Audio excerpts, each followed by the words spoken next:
Thank you, Mr. De Gefe. Would you tell me about the last time you saw His Majesty, please? The last time I saw His Majesty is when he was held by the Derg, and we were with a group of military officers of Ethiopia who wanted to interview him, and there were civilian Ras Imru, his cousin. Yes. And a civilian investigator and the military people. And the discussion was, where is the money that His Majesty owns abroad? And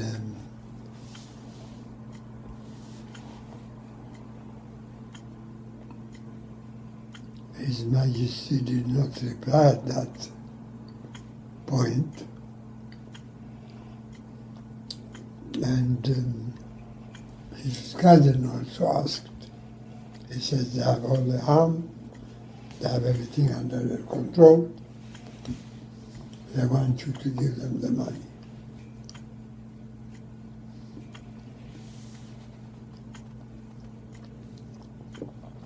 That's when the emperor said, money. You said billions. Where would that come from? And why, if we had it, would keep it abroad?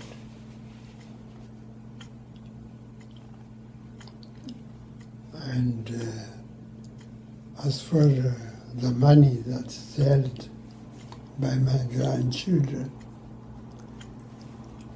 haven't they rights? Aren't they Ethiopian? That's when the main comments on the money stopped.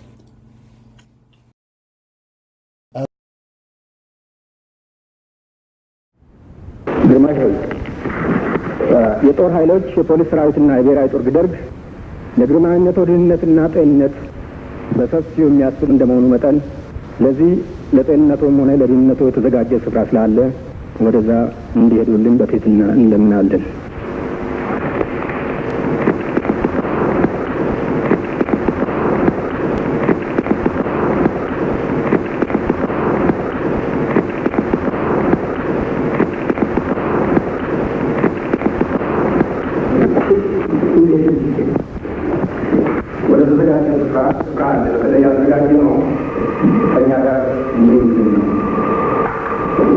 በጠቅላላው መቼም አሁን የተናገራችሁትን ሰምተናል።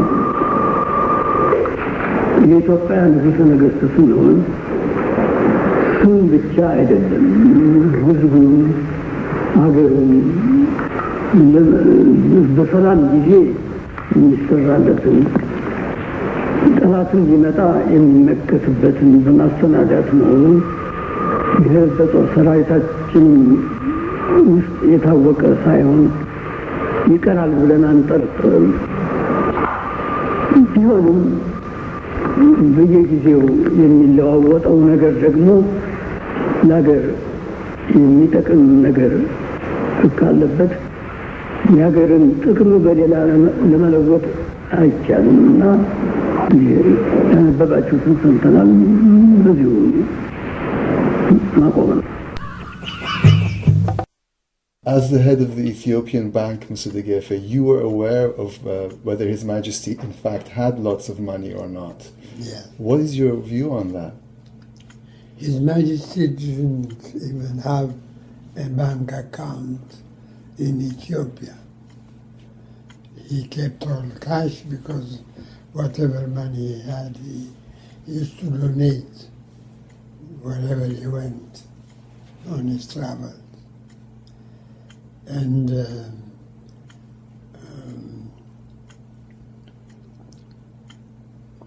to expect him to have a lot of money abroad when he has none at home, to me it's impossible. And I told them this, they wouldn't believe me. What, do you remember His Majesty's response when he heard of the famine? Yes, well, he said he gave on his own what he had, and everywhere we mobilized efforts to help the famine victims. And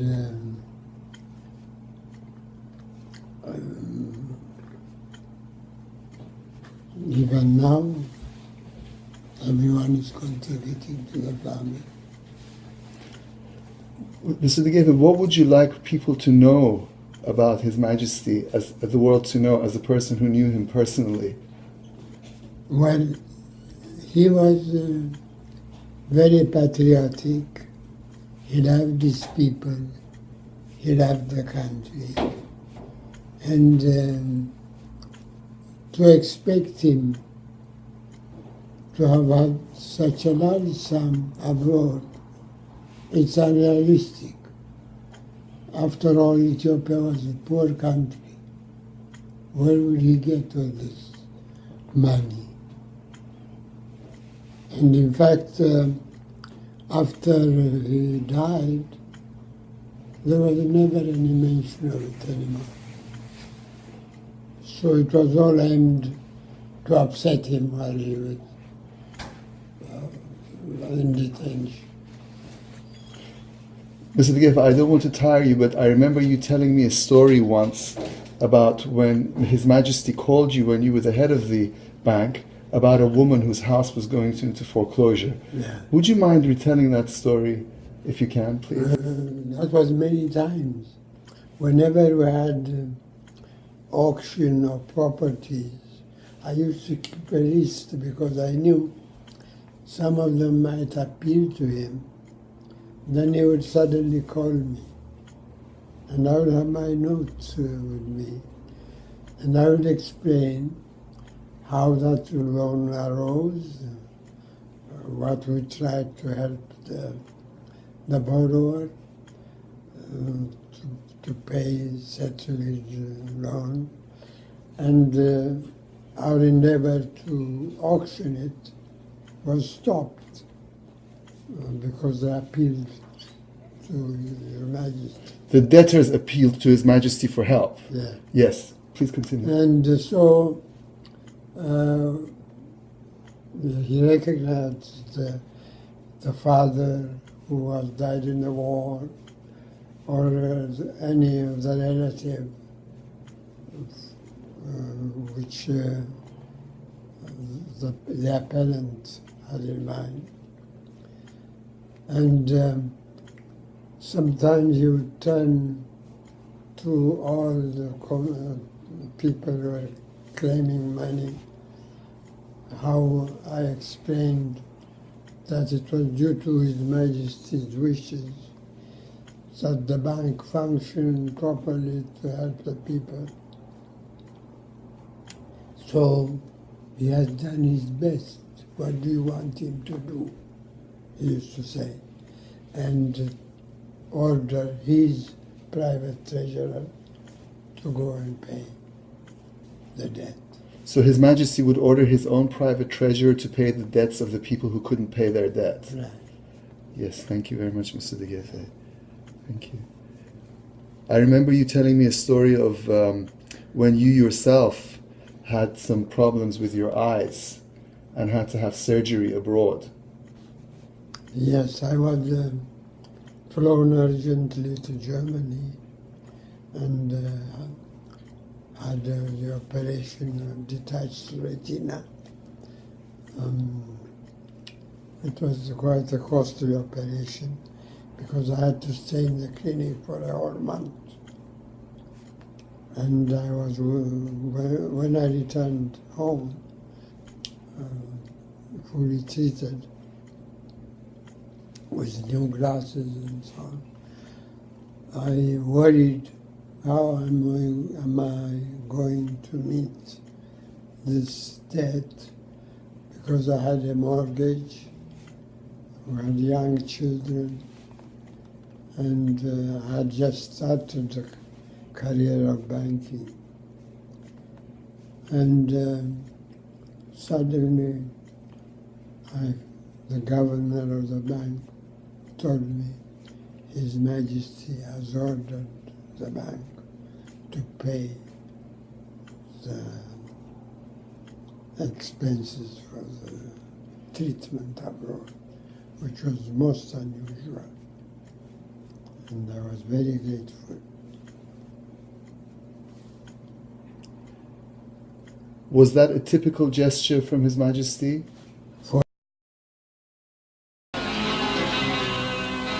A military junta comprising members of nominated from the ground forces, the air force, the police and the territorial army took over power of leadership by force and led the country to untold chaos.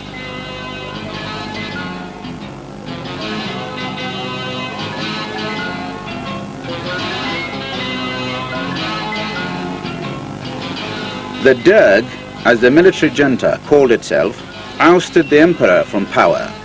A squad of military personnel, escorted by reporters, was sent to the palace to read out the end of his reign to him.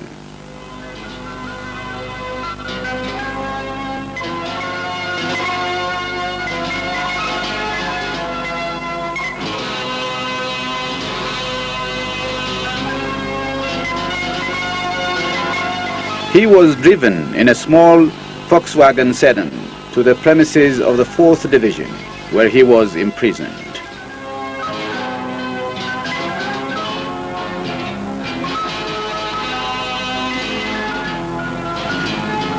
Other government officials, including the former Prime Minister Zahafi Tizazaklulo Abtol, were also kept behind bars, later to be inhumanly gunned down without being tried and convicted for any crime they may have committed.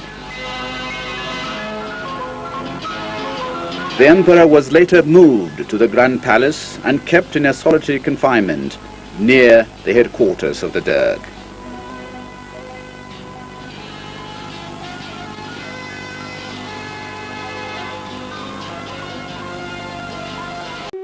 The army, which set off the present crisis with a mutiny that forced out the old Prime Minister. These are the moments when Ethiopia's kingdom came to an end. In February 1974, the Ethiopian military rose up in revolt. By September, they deposed the Emperor Haile Selassie.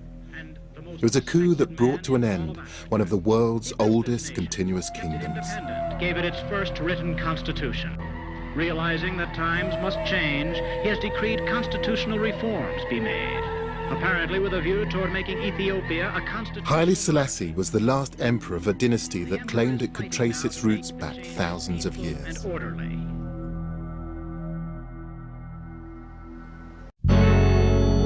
What a tangled web we weave, when first we practice to deceive. Babylon must fall, Babylon shall fall, Babylon must fall, Babylon shall fall. You're searching for your children, but for your works you pay. You all got to pay. Don't think the church is gonna save you. They doing folly night and day. They all got to pay. Now that the world is in confusion, your leaders gone out to play.